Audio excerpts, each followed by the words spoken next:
Tonight at 10, a community grieves for the victims of the Plymouth mass shootings.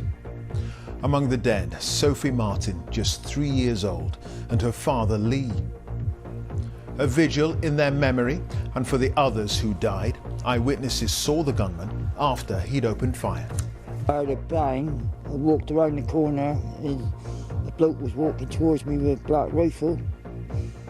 I could smell the gunfire, you know what I mean? Yeah, it was like, and it was about a couple of seconds, and again, and again, and again. The killer's been named as Jake Davison. He was 22 and later turned the weapon on himself. It's Britain's worst mass shooting in more than a decade, and there are questions tonight over Davison's firearms licence.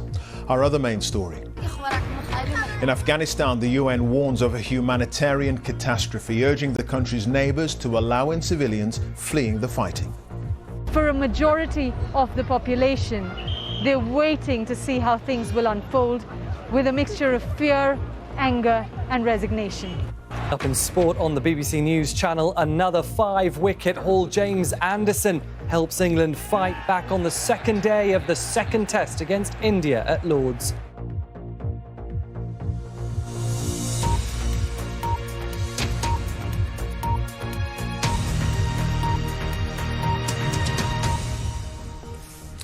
Good evening. A vigil has been held tonight in memory of the 5 people killed by a gunman in Plymouth in the UK's worst mass shooting in over 10 years. The dead include the mother of the gunman, who was the first to die, and a 3-year-old girl, Sophie Martin, who'd been out for a walk with her father, who was also shot dead. 2 other people are recovering in hospital. The attack began just after 6 p.m. yesterday evening in the residential area of Keam. The gunman, who turned the weapon on himself, is thought to have used a pump-action firearm and has been named as Jake Davison. Our correspondent John Kay has the very latest from Keam.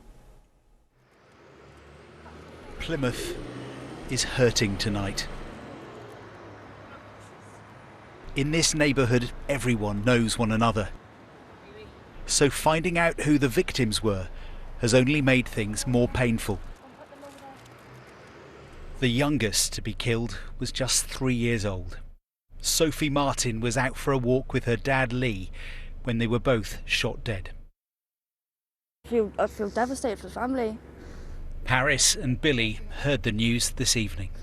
Heartbroken. She was in tears when it wasn't nice. It was devastating. It makes everything just that worse, doesn't it? Being a child. It's going to be different here forever now, I think. Nothing's ever going to be the same, especially when it's over the road. In just 6 minutes last night, 6 lives were lost on these streets. The first victim was Maxine Davison, the mother of the gunman. She was 51 and was at home in the Keam area of the city when he killed her. Just lucky, really, that's what I'm thinking. It could have been me. Bert was on his way to the shops as the shooting started, and he walked right past his neighbour Jake Davison, who was carrying a gun. I heard a bang. I walked around the corner and a bloke was walking towards me with a black rifle. I could smell the gunfire, you know what I mean? I swerved around him and I noticed a woman in the corner of us laid on the doorstep with a shot. I went to her and just put pressure on the wound and that and comforted her till the police come. And when you bumped into him, what did he look like? How did he seem? Just vacant, just a vacant stare like. The sequence of events started at a house on Biddick Drive last night, where Davison shot and killed his mother. He then went onto the road and fired again, killing 3-year-old Sophie Martin and her father Lee. The gunman then headed to a nearby park, shooting and injuring another man and woman. They're both being treated in hospital. In the park, he killed 59-year-old Stephen Washington before heading to Henderson Place, where he shot his 5th victim, 66-year-old Kate Shepherd, who later died in hospital. It was here that the gunman then shot himself and was declared dead at the scene. We believe we have an incident that is domestically related, that has spilled into the street and seen several people within Plymouth losing their lives in an extraordinarily tragic circumstance. Bad, mate, bad. This neighbour, who doesn't want to be named, will never forget the sound of the gunfire. Yeah, it was like, and it was about a couple of seconds, and again and again and again. How long was there between each of the shots that you heard? About 5 seconds, and another and another. So young person, you know. It's a sad time for this part of the world. Tonight, a vigil close to the scene. The police don't know yet if the gunman knew any of his victims apart from his mother, or if they were shot at random. This community is trying to understand how a quiet area of Devon has become the scene of Britain's worst mass shooting in a decade. John Kay, BBC News, Plymouth. Well, the gunman did have a firearms licence, but there are questions tonight about why it was revoked, then reinstated just last month. Jake Davison had posted numerous videos online saying he struggled to meet women and making references to incels, misogynist online groups of involuntary celibate men linked to a number of violent acts around the world. The Independent Office for Police Conduct is investigating Devon and Cornwall Police's handling of Davison's gun licence. Here's our Home Affairs correspondent Daniel Sanford. Just 22 years old, Jake Davison claimed in his increasingly manic social media posts to be isolated and defeated by life. Now he's responsible for one of Britain's worst mass shootings. A key question for the police is why he did it. There is no motive, as we know at present. Again, that will be subject to inquiry, but we are at the moment not considering terrorism or a relationship with any far-right group or any such other group. Online, Jake Davison was involved in the incel or involuntary celibate subculture of people who resent their lack of a sexual partner. It encourages violence against women. In a series of posts on mass shootings, he wrote, "There are a lot more guns in the UK than people think." 1 month ago, he posted, "Do you believe past a certain age it's just pointless to even try?" I'm so beaten down and defeated by life. That drive that I once had, that's gone now. It's gone, it's literally gone. Like, I don't have the power anymore. So were these murders ideologically inspired, and do they count as an incel terrorist attack? We see a lot of incel-inspired attackers who kind of think, I'm killing myself and I'm going to take down as many people as I can with me.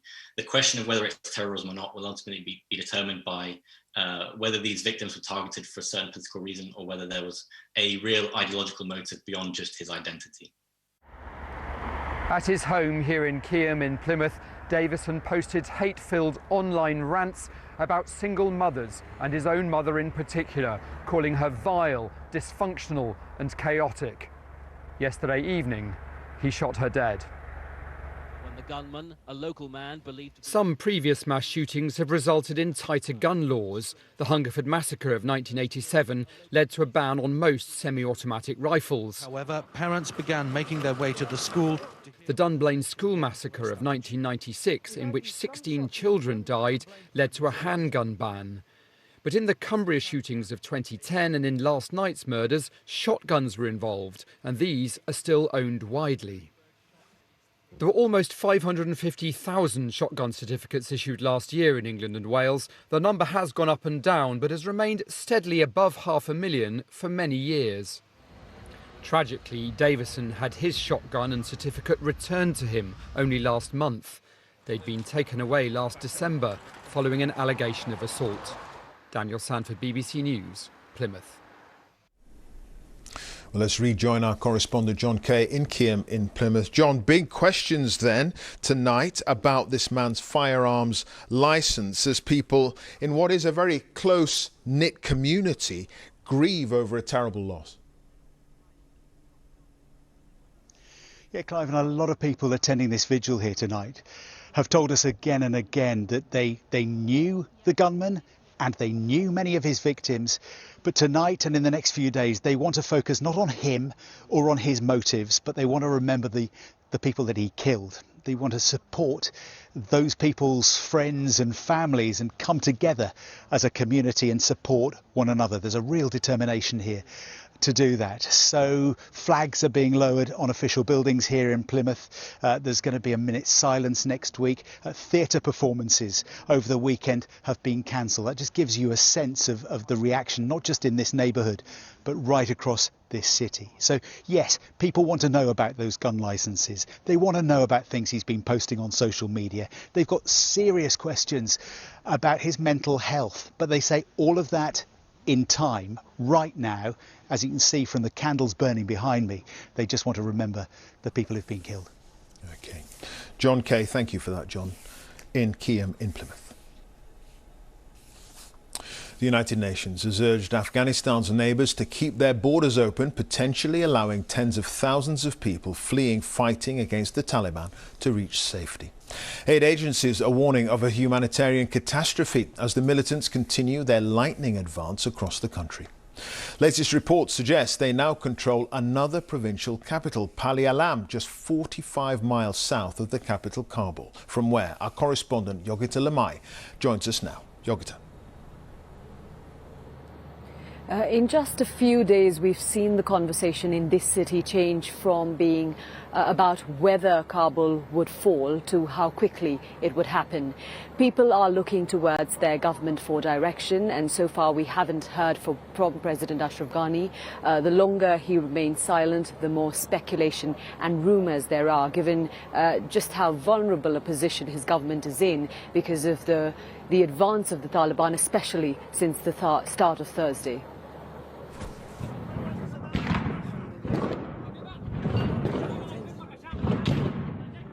The biggest Taliban victory so far in their rapid march across the country.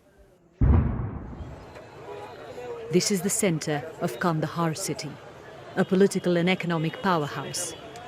The Taliban were born in this province. To show off their gains, the group's fighters filmed themselves walking through the provincial governor's office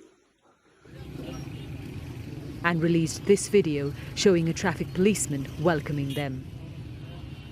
After days of fierce fighting, Afghan forces retreated. Here they're seen leaving the city. Pashtana Durrani worked to educate girls in Kandahar. She fled before it was captured. I'm going to be very honest. I don't see any future. I don't have any hope. I'm furious. I'm sad. I'm lost. And it's just a lot of emotions. How do you feel about the US and the UK sending in troops to evacuate their own nationals? I was never against withdrawal. Withdrawal was never a problem. It's not that a few thousand of their troops would have defended the whole country.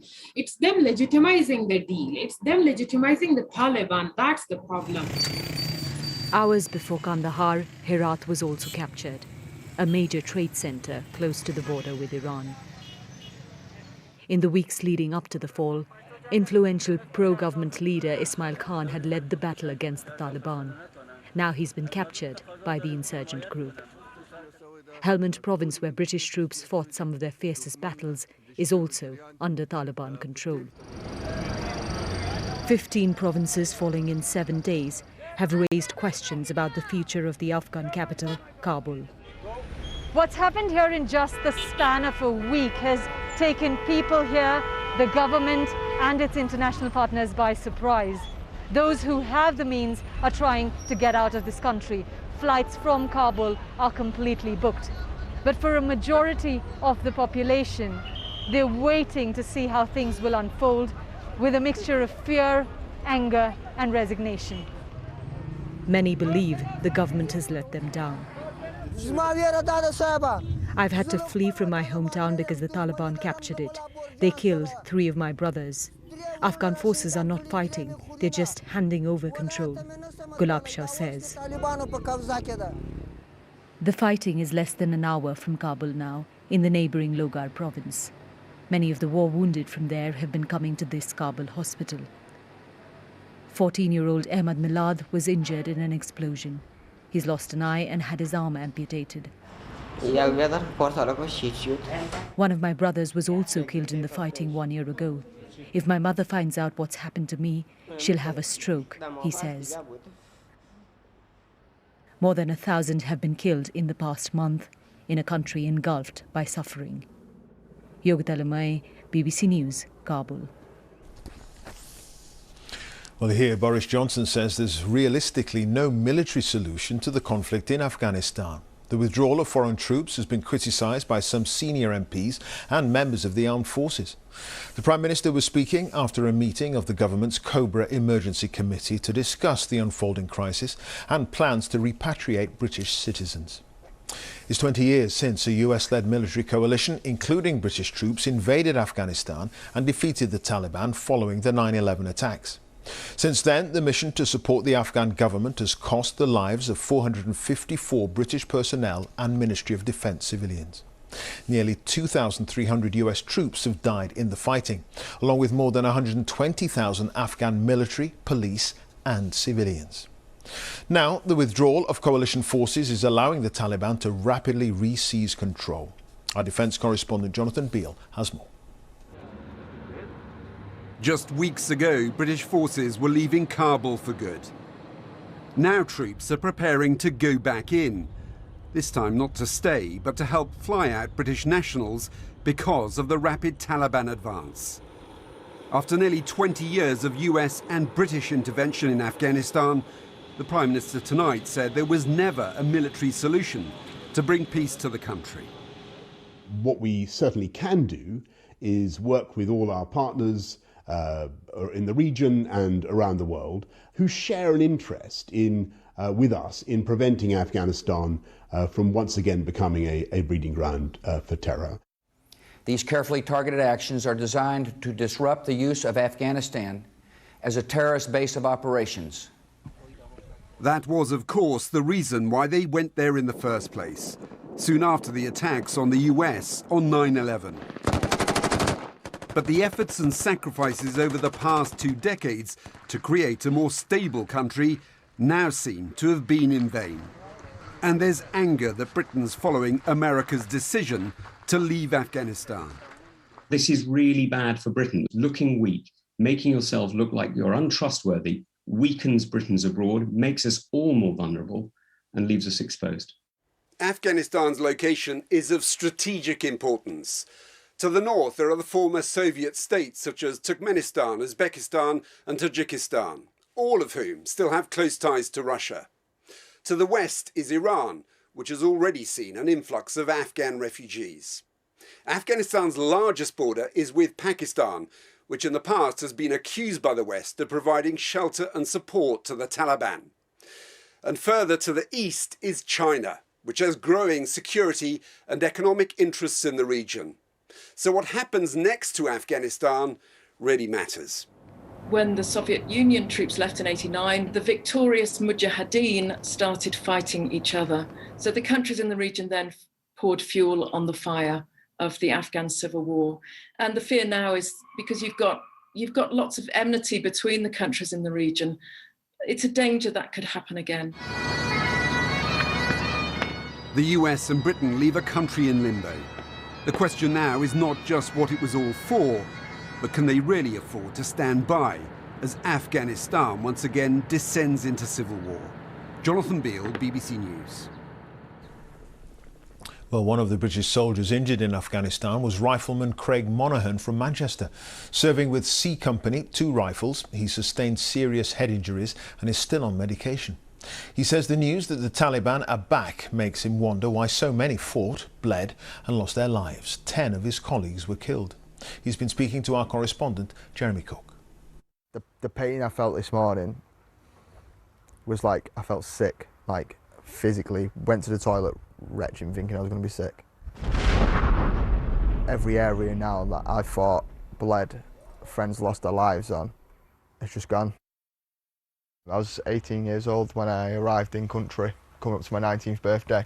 I'd aspired to go to Afghanistan, like I wanted to be in Afghanistan. During that period, it was like we went to bed one night, woke up the next day and the world was against us. I mean, were you in combat every day at that point? Yeah, by the mid-June, yeah, We were every single day. That 2nd of June incident was like the first time I'd ever experienced death. You remember the date? Yeah, yeah. And sadly there was more to come. Yeah, a lot, like 9 more following the 2nd of June, yeah. 9 more from your company? Yeah. Like so many of your mates, you were injured. Yeah. Can you remember that day? I've just not go into the whole... But you were injured, right? Yeah, yeah. So I lost my vision. Got like a brain injury, which then results in my left arm not working as well as it should. But my body literally is like battered. Like I take like 8 tablets a day just to monitor my brain to stop the pressure building up. The mental health side of it, as someone who's now lost 12 friends to suicide who've served in Afghan with me, outweighs the cost of the combat. You can't fight what's going on in your head. Like, and I've been in the situation where I've been stood on the edge of a train track thinking, like I didn't want to die. I just didn't want to live with I didn't want to live with what I was living with. You talked about the cost of all of this to you, to your physical health, your mental health, the friends that you lost. Watching the news in the last few days cannot have been easy. So for me, I'd always have to hold on to the fact that it had to be worth something. Except this morning when you wake up and you see the news, it's a really tough pill to swallow when so many of your friends died there but are still dying because of there. Was it worth it? Has to be. I've lost everything and my friends have lost everything. At some point, we're gonna have to find a way to justify it, even for our own personal sanity, because otherwise the emptiness will never leave and it'll just, the whole mental health side of the war will just spiral out of control, and it's already spiraling out of control. Rifleman Craig Monaghan speaking to Jeremy Cook. Well, our North America editor John Sopel is in Washington. John, there is a lot of criticism here over the US-led coalition withdrawal. Is there criticism in Washington? There's a lot of criticism building against Joe Biden, but he is of the view that it is the right decision, even though it looks ugly at the moment. He keeps saying, if not now, then when? But what he could never have anticipated is the speed with which the Taliban has advanced, and also the lightning speed with which Afghan armed forces, who have been trained and equipped at a cost of billions of dollars by the Americans, would have capitulated. That said, if you look at Korea, American troops have been in South Korea for 70 years to try to keep the peace. That's not going to happen in Afghanistan, and you're seeing the potential that by September the 11th, in a month's time, the Taliban could be back in control in Kabul, just as they were on September the 11th in 2001, when the Al-Qaeda attacked the United States of America. And those optics are terrible. This looks like being the most consequential decision that Joe Biden is going to take. It could also be the most calamitous. OK, John, thank you. John Sopel there live in Washington. An American scientific agency says July was the hottest month ever recorded across the world. The National Oceanic and Atmospheric Administration says last month was 0.02 of a degree Fahrenheit higher than the previous record set in July 2016 and equalled last year. The BBC has strongly criticised Russia's decision not to renew the visa of its Moscow correspondent Sarah Rainsford, calling it a direct assault on media freedom. Rainsford, who's based in Moscow, now has to leave at the end of the month when her accreditation expires. It's thought it's in retaliation for the UK's refusal to grant visas to Russian journalists.